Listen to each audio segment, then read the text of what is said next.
Good afternoon, everybody. My name is Brother T, Freemason cigar enthusiast with VCR, and we got the tapes rolling on another cigar review video for you folks. Today, we're smoking the Andalusian Bull by Flor, Dominicana, and I am excited really for two reasons. Reason number one, I have not had the Andalusian Bull before, so it's a de novo experience for me, which always brings a little bit of novelty and excitement. Reason number two is Cigar Aficionado picked it as its #1 cigar of the year for 2016. So the cigar has a little bit of pedigree, and we all know who Cigar Aficionado is. If you're tuning into this channel, they are not a stranger to you. Now, initial impressions. This is the biggest cigar that we smoked on this channel. Certainly in terms of ring gauge, it weighs in at 64 in terms of ring gauge. So for those of you that may not know, that is 1 inch.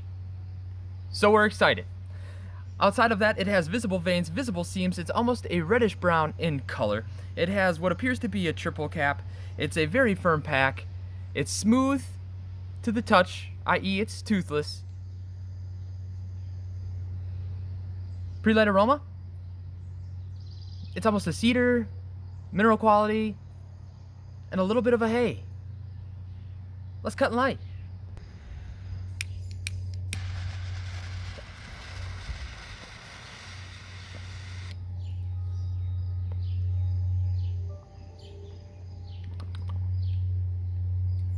Initial impressions: wood to a cedar, hay. There's a mineral quality there.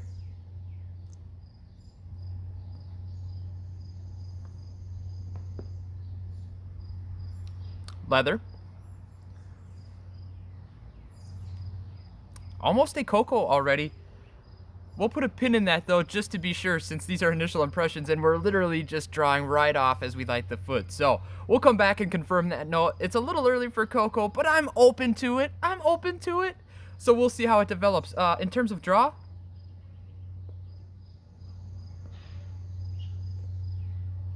as you folks can see, it's moderately dense. Smoke is creamy. No real coating to the mouth as of yet, but we'll see how that develops. More to come.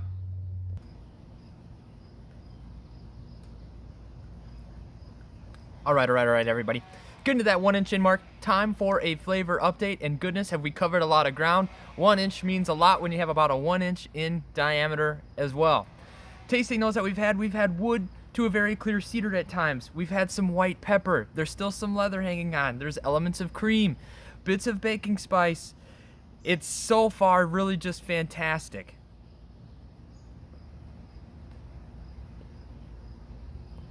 There's a little bit of white pepper there on the retrohale.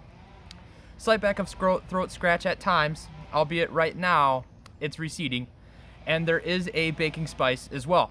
Again, there's a lot of complexity. It's a very engaging cigar. I'm only an inch in or so, and I already know why they picked it for #1.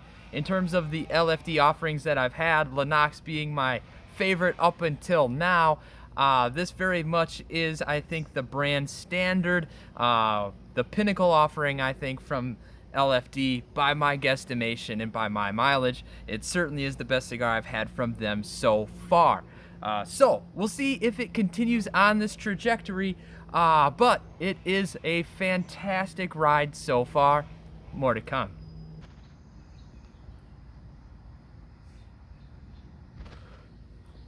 All right, everybody.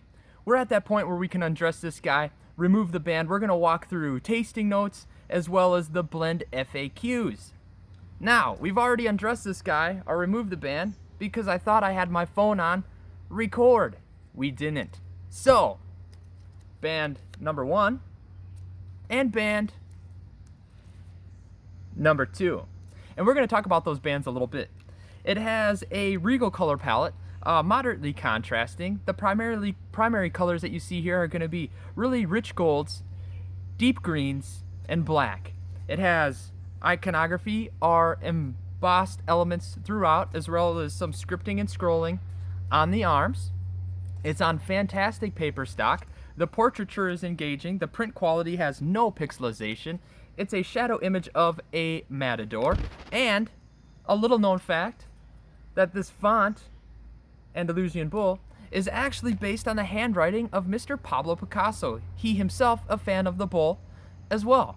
Now, granted, when you're an artist, there's probably a lot of metaphorical meanings to it, whether it's the Spanish people, maybe it's a reference to him himself, even some of the imagery you see in Don Quixote.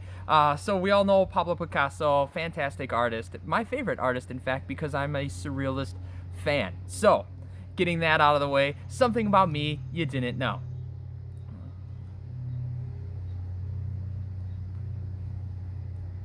In terms of blend, it uses an Ecuadorian-grown Habano seed wrapper, and the binders and fillers are from the Dominican. In terms of tasting notes, what are we getting right now, Brother T? Fair question.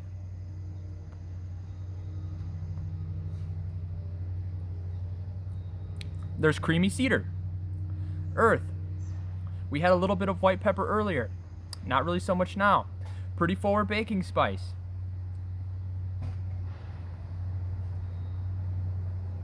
There's a toastiness at times.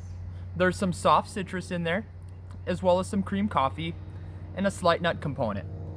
There's a lot that I've thrown at you right there, frankly, because there was a lot of real estate to the cigar. It's very well blended. I understand, again, why it hit #1 on Cigar Aficionado. It still is, if not even getting better as we continue to smoke down this stick, my favorite offering from LFD. We have a lot of real estate left, so more to come.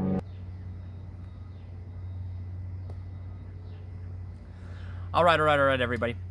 Getting to the end, hashtag Nub Club.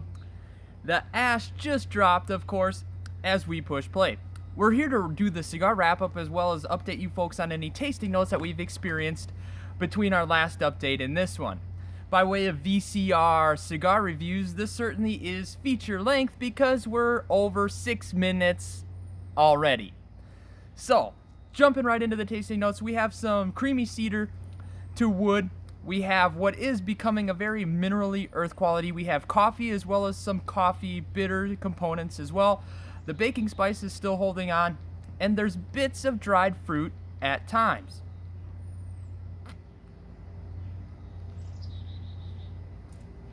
Jumping through the cigar wrap-up, construction fantastic. The cigar only ashed twice.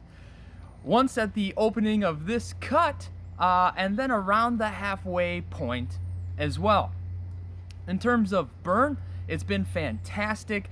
By and large, razor sharp. It did require some touch-ups, but I think that's mostly because I'm particular for this type of vitola in terms of ring gauge and the sheer size of it all.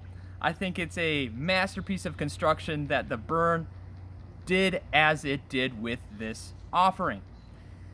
Okay.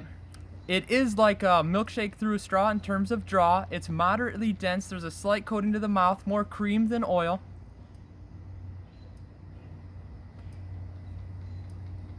In terms of body and strength, I put them both at a medium.